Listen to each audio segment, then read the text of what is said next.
Perfeito. Walter, eu vou, já para esquentar, eu queria propor uma questão um pouco mais reflexiva, mas pegando essa ideia do ensino médio. Primeiro pelo seguinte, né? É muito comum quando a gente pensa a gente vai falar sobre educação física no ensino médio, na educação infantil e tal, e a gente muitas vezes a gente remete às questões técnicas disso, né? Ou seja, como é o ensino, como é o planejamento. E quando eu pego o ensino médio, a gente está lidando com indivíduos que estão passando numa faixa etária que é uma faixa etária complexa, né? De intensos questionamentos, de construção da identidade, enfim. E nós, como professor e a escola que acolhe esses alunos, o objetivo da educação física é ajudar com que a escola alcance o objetivo do ensino médio, e do ensino médio ajudar que alcance o objetivo da escola. Então, se a gente pega e pensa, levando em consideração que o ensino médio está lidando com esse momento na vida dos indivíduos, e a escola tem que acolher isso e dar uma resposta a isso. Como que você vê que o professor e a escola pode contribuir? E aí pensando que muitos dos colegas que estão assistindo agora ou vão assistir depois, estão atuando no ensino médio. Então eu quero promover essa primeira questão para a gente pensar para além da técnica, mas pensando nos indivíduos. Bom, Diego, obrigado pela pergunta. Tomara que não te decepcione nem a você nem aos seus colaboradores aí com a resposta. Olha, de maneira sincera, da experiência que eu tive na escola básica, e principalmente no ensino médio, a experiência que eu tenho nos estágios com os meus alunos nas escolas médias, eu diria o seguinte: acho que a primeira coisa é você parar para pensar consigo mesmo o que representou você, professor e professora, a adolescência na sua vida. Essa é uma questão importante. E quais são as imagens, as representações, os sentimentos que você tem em relação a esse período chamado adolescência e juventude. Essa é a primeira coisa. A segunda é que depois dessa primeira reflexão, se você se perguntar qual é o seu interesse num diálogo educativo, humano, com jovens e adolescentes.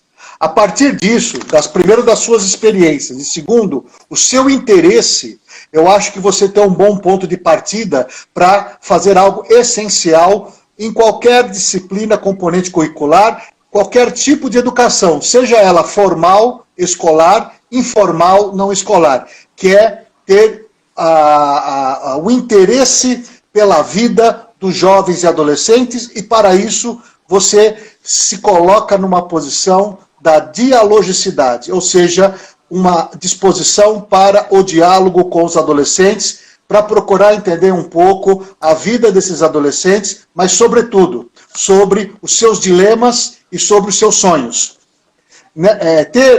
Porque isso precisa ganhar uma veracidade corporal quando você dialoga com os alunos, né, e principalmente entre jovens e adolescentes, essa curiosidade, esse interesse pela vida dos adolescentes é fundamental para nutrir um diálogo de boa qualidade. Se você for fake, né, nessa intenção, se é mais um trabalho ao lado de outros, dificilmente você consegue sustentar a alma docente na relação com a alma juvenil e com a alma adolescente. Né? Então, a primeira questão é a dialogicidade. Dialogicidade é um conceito freiriano importante, que é mais do que deixar os alunos falarem. E é mais do que fingir que está realmente interessado e escutando sobre os aspectos da vida deles. Nesse sentido, ouvir os dilemas e as soluções dos adolescentes, verificar quais são as manifestações corporais de movimento que eles têm curiosidade, interesse e apreço, é um bom ponto de partida para qualquer educador corporal que queira fazer um diálogo entre a corporeidade adulta e a corporeidade adolescente. Eu acho que aqui cria um espaço da dialogicidade, uma capacidade autêntica, um interesse autêntico em escutar, aceitar, incorporar a fala dos adolescentes. Detesto a expressão dar voz aos outros. E quando você fala, eu dou voz aos meus alunos, eu me coloco num lugar de soberba, de onipotência muito grande. Associado ao interesse, ao diálogo, como manifestação autêntica de interesse pela vida dos adolescentes, pelo interesse da cultura corporal que os adolescentes valorizam, né, nós temos que trazer também a questão da humildade pedagógica. A humildade é a ideia de que ninguém é ignorante de tudo, embora eu seja muito ignorante de tecnologia, isso se tornou público agora, ninguém é ignorante de tudo e tampouco sabedor de tudo. Nesse sentido, a humildade é fundamental. Por quê? Por conta de que, primeiro, eu como adulto, eu vivo um certo luto. O que eu quero dizer isso do ponto de vista psicológico? Ficou para trás um corpo infantil e um corpo adolescente. Eu vivo um corpo adulto porque quando me apresento na vida perante os outros, principalmente quando eu me apresento como adulto e professor, uma série de expectativas vem ao meu encontro. Dito de outra forma, uma série de responsabilidades. Eu preciso de uma certa forma de humildade, por conta de que os alunos não estão lá necessariamente para confirmar a minha presença. Não estão lá necessariamente para confirmar os meus saberes corporais. E isso é importante, porque a despeito de que eles não estão ali para confirmar, e essa não confirmação fere o meu narcisismo pessoal. E aí nós começamos a ter as relações de abuso de poder entre professores e alunos. Na medida que eu preciso ter não só um interesse pela vida dele, uma vontade, uma disposição de ouvir sinceramente e ter uma humildade. Quando eu estiver molhado por essas qualidades freirianas, a autoridade docente surge e o projeto crítico propositivo tem alguma chance de acontecer. Perfeito. Acho que você conseguiu trazer uma linha muito interessante, uma perspectiva dialogando com a perspectiva freiriana, que é um autor que, na minha opinião, a gente tem que cada vez mais retomar e fazer novas leituras, né? E eu queria agora, pensando, como você colocou inicialmente, que você trabalha com a educação física no ensino médio, que é a minha disciplina também, na Univasf, e a gente tem passado no ensino médio por um atravessamento de algumas reformas, a gente tem passado por um atravessamento de algumas instabilidades no que se refere principalmente à educação física nesse espaço, né? Não apenas com uma questão de carga horária, né? Mas até da própria permanência dela na escola. O que coloca a gente a pensar qual é o lugar dessa educação física no ensino médio. Você colocou anteriormente agora o lugar dessa educação corporal, da relação com os professores, mas eu pensando especificamente na educação física. Qual é o lugar, na sua opinião, da educação física no ensino médio? Se é que ela ainda tem lugar algum no currículo. Mais uma vez, obrigado pela questão. A educação física teve lugar no século XIX, teve lugar no século XX, tem lugar no século XXI e continuará tendo. Por conta que esse componente curricular é nos mais tradicionais da escola. Não quer dizer que ele não tenha problemas, que ele não tenha contradições e que ele não tenha vulnerabilidades, inclusive hoje, dentro do jogo de poder da escola, porque currículo é um campo de disputas. Cada grupo representante uma disciplina, ele, de uma certa maneira, é um grupo epistemológico que luta por espaço de trabalho, de conhecimento e de poder. Né? Então nós estamos ali dentro do currículo, do projeto da escola, da política educacional, disputando espaços também. Só que a educação física é um componente curricular. Para mim, ela tem lugar. O lugar da educação física na escola, como um todo, ela representa a educação corporal e de movimento. Ela representa aquela parcela da cultura, um componente curricular, como a própria palavra diz, comporta algo. Cada componente comporta um pressuposto saber. A educação física comporta uma fatia da cultura, que representa a cultura das práticas corporais e de movimento. Sendo assim, essa fatia da cultura, né, essa porção da cultura relacionada a corpo e movimento, comporta um tema radical. E o que eu quero dizer com radical? É por conta de que corpo e movimento são questões radicais na existência.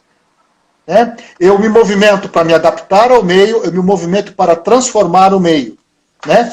Ou seja, eu sou o corpo, eu não tenho corpo, eu sou o corpo, eu sou o movimento, eu não tenho movimento. Eu sou o corpo e movimento. E, na cultura, o jogar, o dançar, o brincar, o esportear, o lutar, as atividades circenses e as outras formas de movimento, elas estão enraizadas na condição de existência. Eu diria que a educação física na escola representa a educação corporal e de movimento, e por conta desses temas, ela é uma educação radical, de raiz, por conta da relação que ela tem com a própria existência e a vida das pessoas. Então, no ensino médio, mais particularmente, por se encontrar na etapa final da educação básica, nós deveríamos, nos nossos programas de educação física escolar no ensino médio, trabalhar alguns aspectos. O primeiro deles é o que estando no ensino médio, nós temos um compromisso, previsto inclusive como objetivo do ensino médio, aprofundamento de conhecimento. O que significa aprofundar conhecimento em jogos, em danças, em lutas, em ginásticas, em conhecimentos e cuidados sobre o corpo? Essa é uma questão, né? Como é que eu posso trazer, né, os fundamentos socioculturais, os fundamentos biodinâmicos, os fundamentos técnicos e os fundamentos estéticos de qualquer tema da cultura corporal de movimento, para dialogar com a literatura, com a arte e com as ciências que estão presentes no ensino médio. De modo geral, para nós não nos perdermos, nós precisamos fazer uma ampliação de conhecimento com os jovens no ensino médio.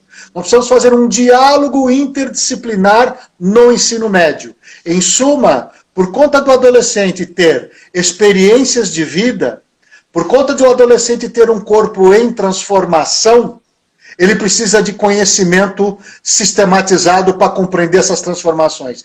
Porque o corpo dele tem conotação social, ele precisa de conhecimento sistematizado para entender essas conotações, conhecimentos que estão dentro do campo sociocultural. A experimentação do movimento e a dimensão técnica do movimento, técnica no sentido de que o movimento tem uma finalidade e quando nos movemos porque temos alguma necessidade e buscamos alguma eficácia.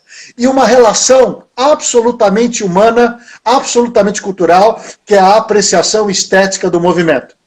Em suma, para fechar, a educação física comporta uma educação corporal de movimento. Por sua própria natureza, é uma educação radical. Ontem e hoje será amanhã. A questão do corpo para os jovens, seus significados, suas simbologias, tem uma dimensão muito significativa, por vezes representa um dilema no processo de desenvolvimento dos adolescentes, mas se eu tivesse que destacar um traço que é um desafio para a área, é que a educação física no ensino médio precisa aprofundar conhecimento e dialogar interdisciplinarmente com esses dentro do próprio contexto do ensino médio, ao lado das outras áreas do conhecimento. Perfeito. Então, pegando um pouco do que você fala, é uma articulação que envolve diferentes esferas, né? E de alguma forma, quando a gente pensa isso envolve um nível de, não vou dizer apenas de habilidade também, mas de formação desses professores. Nesse sentido, se você pudesse elencar quais são esses saberes que a gente entende que o professor deveria precisa socializar para trabalhar com o ensino médio. Não no sentido de elencar uma ordem ou esgotar essa ordem, mas pensando assim, quais são os desafios que o ensino médio proporciona, que nós que estamos lá temos que estar atento para poder ter previsibilidade, para poder atender melhor nesse processo educacional?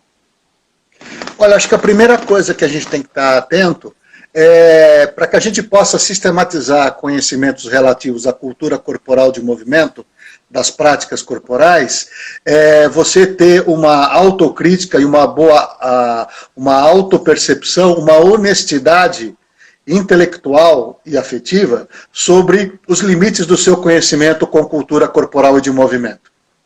Por conta de que a educação física, nas últimas décadas, final do século passado, início desse, ela ampliou seus horizontes através de alguns interlocutores do campo sociocultural, mais especificamente aqueles que manejaram o conceito de cultura. Dito de outra forma, quando nós usamos o conceito de cultura corporal, nosso horizonte de práticas, linguagem e manifestações se tornou algo incomensurável, absolutamente amplo. Dessa forma, nós achamos um tesouro, construímos uma riqueza. E por conta de termos um tesouro, uma riqueza com uma cultura corporal de movimento, passamos a ter um problema muito sério do ponto de vista do saber docente, com vistas a transformar e propor o saber discente. Ou seja, a riqueza, a amplitude, a diversidade desse objeto chamado cultura corporal de movimento impôs um grande dilema para os seus professores, que é quais são os critérios que eu devo utilizar para poder selecionar temas da cultura corporal, o que não é difícil selecionar o tema. A questão é sistematizar e problematizar os temas da cultura corporal. Porque nessa relação entre um professor adulto e um estudante adolescente, ambos têm experiências de vida em termos de corpo e movimento. Portanto, cada um já traz um arcabouço de temas muito importantes. A questão é que eles não são coincidentes. E o professor, ele precisa ser legitimado pelos alunos. Então, voltando um pouco à sua questão, eu diria que a formação continuada em serviço, a reunião pedagógica não pode ser uma reunião com tonterias.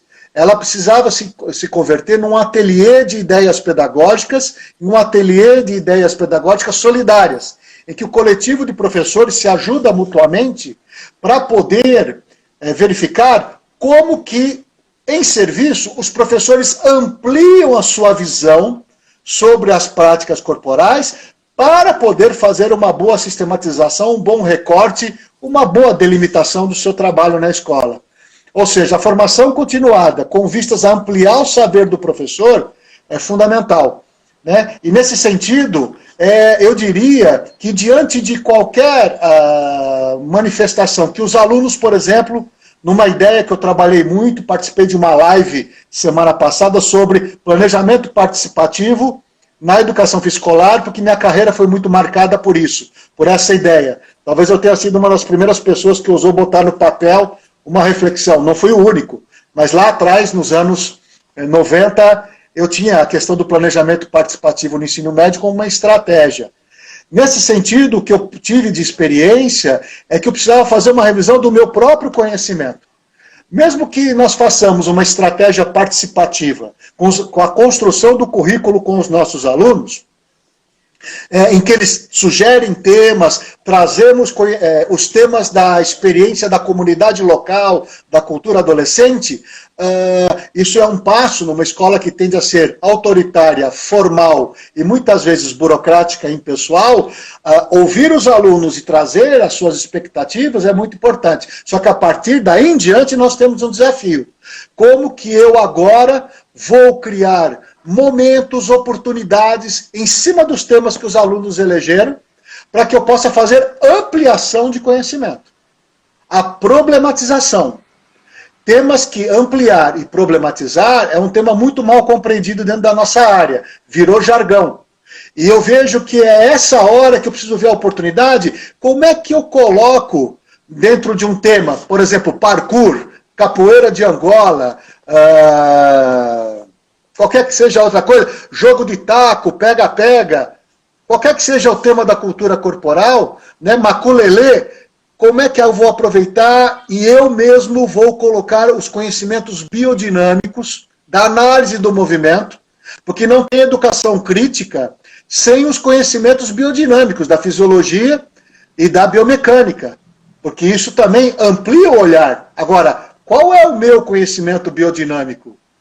Né? Biomecânico e fisiológico para eu dispor para o meu aluno. A outra coisa é, vou fazer um recorte sociológico em cima do tema capoeira regional, ou das lutas, ou das danças circenses, o que quer que seja. Eu vou pegar do ponto de vista sociocultural, é um recorte antropológico, eu vou conseguir trazer algum tipo de conhecimento antropológico, filosófico ou sociológico. Qual é a minha relação com essas áreas do conhecimento? E fora o conhecimento experiencial, o técnico e o estético. Então, voltando à sua questão, formação continuada em serviço, autocrítica sobre os saberes docentes, compartilhar soluções com os colegas e ser um curador do conhecimento. O que eu quero dizer? O curador é aquele que no museu, nas instituições culturais e mesmo na escola, é aquele que sabe selecionar as fontes de conhecimento. Eu acho que a partir disso, com essa atitude, formação continuada, trabalho colaborativo dos professores, ser curador do próprio conhecimento a partir de uma autocrítica e tentando entender, que dar um trato melhor sobre a ideia de problematizar e ampliar, aí nós estamos fazendo uma educação corporal na última etapa da educação básica, com aprofundamento de conhecimento, com ampliação e diálogo interdisciplinar. Não sei se respondi. Sim, não, claro, com certeza. Acho que ficou dentro da sua reflexão, você coloca todas as questões que eu colocava que tinha relação com os saberes e com os desafios, e você acabou relacionando isso. Eu queria, Walter, te perguntar uma coisa, algo que eu já li em alguns textos seus, e já ouvi você falar, e você tem um apreço sempre quando você fala sobre esse tema. Eu queria que você pudesse dar o teu olhar aqui pra gente, que você sempre coloca a necessidade de uma docência com decência. Eu queria que você pudesse explicar pra gente o que significa essa frase que você sempre afirma nos momentos, quando você escreve ou quando você fala. Bom, essa frase, primeira coisa, não é minha. É de um dos educadores que eu mais admiro, eu tenho um amor por ele, que é o professor Mário Sérgio Cortella, né? Então, é o professor Cortella que trabalha sobre esta ideia, reivindicando que a docência exige decência. E quando você pega o prefixo doc, né, a decência e a docência e a decoração, o decoro parlamentar, vem esse prefixo que tem uma questão de esse DEC, ou esse DOC, traz a ideia de beleza, traz uma dimensão estética. O trabalho docente, o trabalho educativo, deve ter uma perspectiva de altivez, deve ter uma perspectiva de beleza. A educação, eu acho interessante que ela seja pensada, bem como a vida e a educação como poiesis. Poiesis, no termo grego, se eu não estiver equivocado, significa construção, né? Então, só que a decência é pelo fato de que uma vida bela e uma vida decente e uma educação decente deve ser uma educação justa. Quer dizer, a beleza desse processo da docência, a decência na docência é porque ela precisa, e a decência na vida é porque a vida, a educação e a docência precisa ser justa, né? E justa no sentido de reconhecer que as pessoas precisam viver em plenitude e abundância. Plenitude e abundância não necessariamente material, mas que elas não estejam reféns da escassez dos seus direitos básicos de vida, né? Dos direitos dos homens e das mulheres, que todos têm direito à dignidade nas suas necessidades alimentares, de lazer, de trabalho e de convivência. A escola e a aula é um tempo existencial significativo na vida de quase todos os cidadãos e cidadãs, e principalmente de professores e alunos, né? Se nós observarmos o tempo existencial dessa convivência, é muito significativo, é muito relevante. Sendo assim, eu acho que, para que a gente tenha uma relação decente e justa, volto às questões dos conceitos freirianos. Primeiro, a dialogicidade como uma capacidade humana mais elevada que nós temos. A humildade humana, a humildade pedagógica é fundamental. A questão da coragem e a ousadia de ensinar, porque na medida que eu tenho claro para mim que eu não sou detentor de todo o conhecimento e não sou ignorante, em toda a minha inteireza, o aluno também não é, a família do aluno também, os meus colegas que eu divirjo nas reuniões pedagógicas, né, que passa várias fantasias mortíferas porque discordam de mim ou coisa que eu valha, eu tenho que, de uma certa forma, entender isso, e isso é uma atitude espiritual. E quando eu falo entender, eu não estou falando que eu, conversando com vocês, esteja apto, não. Né? Os meus pés estão atolados na sombra humana, né? Sou um ser em desenvolvimento bastante incompleto. Mas isso é um horizonte humanístico, filosófico, que reivindica a dignidade humana. Então, a decência está do ponto de vista de que saber e poder estão relacionados. Mais saber, mais poder. E sabendo que nós não sabemos tudo, desconfiamos e acreditamos que podemos saber algo mais, juntos, em comunhão. Então, essa é uma questão importante do ponto de vista humanístico, em que a decência implica em justiça e, numa pesquisa feita pelo professor Yves Delataille, uma pesquisa de 2005, né, ele fez uma obra sobre cognição e afetividade, e na sua última página do seu livro, né, ele faz uma entrevista com alunos do ensino médio e desenvolve um questionário com várias questões. Muitas dessas questões, com alunos das escolas privadas e públicas, nós podemos perceber umas diferenças, mas algo que fica muito claro na reivindicação de jovens e adultos nessa pesquisa é que os adolescentes do ensino médio reivindicam justiça na sociedade e justiça dentro da escola. É uma reivindicação muito forte e faz todo sentido num mundo muito desigual. Então a decência é buscar uma vida boa, e vida boa é uma vida justa, e uma vida justa é uma que tenha uma partilha mais equânime, e que todos tenham a dignidade e o direito de ter saber para poder. Para poder o quê? Para viver, para amar, para compartilhar, para testemunhar. Ou seja, a vida não pode ser apequenada, uma vez que a vida é muito breve. Perfeito, Walter. Fico aqui admirado com a sua reflexão que você deixa para a gente. E eu vou já encaminhando para a gente já chegar no final. Eu queria que você, como uma espécie de fala final, pudesse pensar nesses momentos todos que a gente está agora de incerteza. Eu falava isso um pouco antes. Nós temos um desafio que é o retorno à escola. Que todos nós vamos chegar um pouco mudado quando chegarmos na escola, nós, os alunos, enfim. E como que vai ser essa mudança não sabemos, tanto de vista metodológico, mas de estrutura, mas também humano. Então, pegando a ideia que o ensino médio ele está nessa confluência dessas relações, e a gente está entrando nesse momento novo. Eu já te passo a pergunta e já na sequência você fazer a sua fala final, mas pode ser breve, pode ficar tranquilo. Como que você vê esse retorno ao campo ao retorno à escola, e qual o papel que você vê da escola e dos professores nesse novo acolhimento, desse novo normal?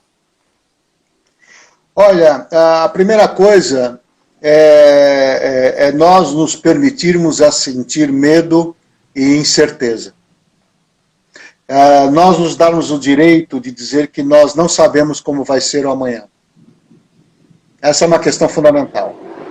Agora, mesmo sabendo que nós não sabemos ainda como será o amanhã, nós podemos, de uma maneira muito honesta, mostrar o nosso respeito pela dificuldade, pelas vicissitudes, né, pelos dramas que as pessoas estão passando. Eu acho que nós, educadores e educadoras, uma vez que nós nos permitimos a sofrer, a ter medo e a incerteza, e nós nos permitimos e nós acolhemos isso, ao fazermos esse primeiro passo, acredito eu que nós vamos ter melhores condições para ter compaixão do outro, para sentir com o outro. E nesse momento, sentir com o outro, nós podemos emprestar uma escuta interessada, atenta e solidária para quem precisar, inclusive nossos alunos. E mais, dizer para eles e para nós mesmos que o que vai realmente promover a força da travessia dessa ponte, porque nós vamos conseguir atravessar, né, é uma palavra chamada fé.